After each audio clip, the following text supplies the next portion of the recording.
That's Nick. And that's Joseph. And today we're here to talk about Venom, Let There Be Carnage, the sequel, of course, to the 2018 Marvel film Venom, released by Sony after many delays, October 1st, 2021. The director? Andy Serkis directed this sequel. Previously, he's directed a film called Breathe and Mowgli, Legend of the Jungle, but you probably know Serkis for his motion capture performances as Caesar in Planet of the Apes or Gollum in Lord of the Rings. Or as the main baddie in Black Panther. Oh, no. He's in a ton of stuff. Good. Anyway, he directed this. Okay. I wasn't able to see this because there were no guests allowed. But I will provide a synopsis. All right. Tom Hardy, his character's name is Eddie? Eddie Brock. Okay, we know Eddie is an investigative journalist. Okay, and we know he has this venom inside of him. All right, so Woody Harrelson plays a serial killer who's incarcerated, and he requests to see Eddie to give him like a exclusive interview about his killings or whatever. Cletus Kasady. His name is Cletus Kasady. So, of course, Eddie goes, and Cletus says, I'll only give you the exclusive if you print something In your column. Which is basically a message to a woman he was in love with, which happens to be a woman he went to school with back in the day. At a reform school. At a reform school. In the late 90s. Played by a black lady, right? Naomie Harris. Okay. What? Every time I say her, I have to explain to you who she is over and over again. But anyway, I actually had a Naomie Harris double feature because I saw this the same day as No Time to Die. She's in that as well. Who's she in that? Moneypenny. Okay. Naomie Harris's character's name is Screech?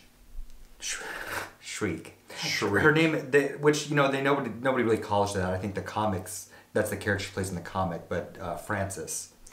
Okay, they call her Shriek because she has a superpower where she can, like, scream really loudly and, like, blow shit up and tear up eardrums, whatever. So because of that, she's also locked up in, like, a special place where she can't be loud. There's a piece of paperwork that says she's a sonic threat level 10 or something. Okay, so Woody Harrelson is trying to get Tom Hardy to print this message so that Naomie Harris, that's her name, can read it. Okay. While Tom Hardy is leaving the prison, Venom sees some shit in Woody Harrelson's cell. And Venom is like a all-knowing entity. He's an alien. Right, okay. So when they get home, Venom, through Tom Hardy, is able to, like, figure out or put some pieces together to figure out where, like, some missing bodies are, and they relay that to law enforcement, which then snowballs into Woody Harrelson's character getting the death penalty for these murders that he committed. And in a passing just line of the news, California overturns reinstates the death penalty just to kill this man. Okay, so of course now Woody Harrelson is mad. So he wants Tom Hardy to come back. And so Tom Hardy's back at the prison, they get into a fight, and Venom bites Woody Harrelson, which infects him with a symbiote. With his own venom that's called Carnage. So Carnage is like the son of Venom, and Carnage is more powerful than Venom. And Carnage believes he'll be all powerful if he kills his father. So there's that going on. So of course Woody Harrelson breaks out of wherever he is, and San Quentin. And now it's Tom Hardy trying to shut down Woody Harrelson. Well, so Venom and Carnage are trying to, they're successful. Like, Venom kills Carnage. The end. Okay, sure. Yeah. Okay. Did you like this movie?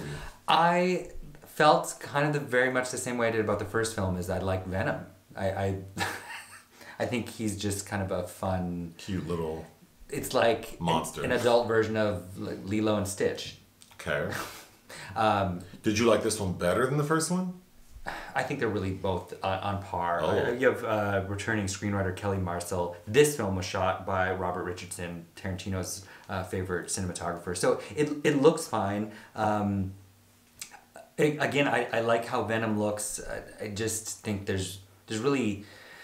nothing by way of innovative storytelling going on. It just feels like it's just thrown it all at us. In fact, even in the beginning, I suppose maybe the only people that are watching this already they feel will know what's going on. But we spend the beginning really fleshing out the background of these two villains who then aren't characterized at all. In fact, I really disliked how Naomie Harris is characterized. She's just there kind of to be used and thrown around by these two men and then ultimately just gets squashed by a bell and doesn't even ever really get to unleash these powers that kind of make her more powerful than both of them because they can be defeated by loud noise. So I think the main topic of conversation around this movie, as far as I'm concerned, is sort of this queer element between Venom and Tom Hardy's character Eddie. So to explain that, Venom and Eddie kind of have like a contentious relationship, right? Because it's very like toxic, and they get into a fight where Venom leaves his body. Well, so yeah, I think the thrust of this film is to show that Tom Hardy, or Eddie, has allowed him to live in there. It is also kind of protective towards Venom because he can elude the authorities. Cause he needs this substance that's only found in brains and chocolate. So basically that limits him to only eating chocolate and chickens for their brain material. And they have an agreement with the woman who owns, Mrs. Chen, who owns the convenience store next door for shipments of chocolate for him to but he's yearning to break free from that. He wants to, be bad, if you will. But they have a kind of a breakup scene where Venom extracts himself and goes on his own little rampage. And to get back inside, which Eddie needs him to do so he can combat Woody Harrelson, who's coming for him, he has to beg for forgiveness and basically gives him that speech like, I'm a better man with you and for you and because of you, said to his ex-fiancée Michelle Williams, so that this entity will again come inside of him. Okay. But talking about the queer element of it. Yes, like there's this profession of love between two male characters, but I think... But there's another scene as well. At the very end of the film, Venom is talking to Eddie in a way, saying all these things, and Eddie says, you just said you love me. And we also see Venom licking the screen with... The Easter egg after the credits is they're transported into this multiverse kind of scenario where... Venom sees Tom Holland as Spider-Man on TV and gets really excited and licks him. But so you would say that maybe there's a slight insinuation that Venom might like men? Potentially, but he's an alien creature that maybe doesn't see...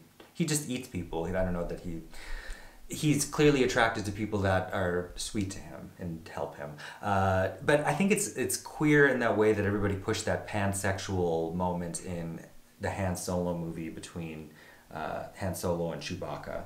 If you remember all of that hubbub. No? Okay. No.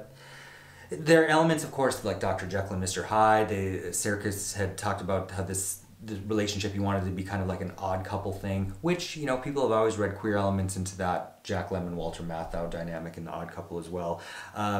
There's a moment in the end where, Carnage takes Michelle Williams hostage so that it brings Venom to the table at this red wedding that they want to have between Naomie Harris and Woody Harrelson. And they're climbing this building that also is reminiscent of King Kong.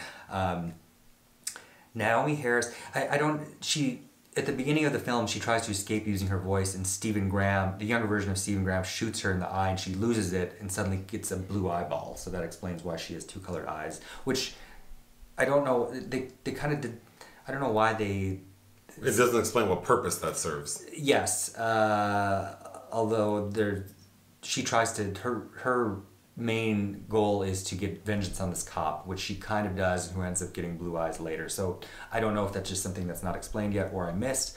But it reminded me of this, it does this thing to her face because she's got this blue eye that's kind of like what they do to Zazie Beetz in the Deadpool films. Anyhow, they just have her wandering around here. She looks like Beloved. Oh, I don't even know what she looks like in the film. Yeah. Like Tandy Newton in Beloved.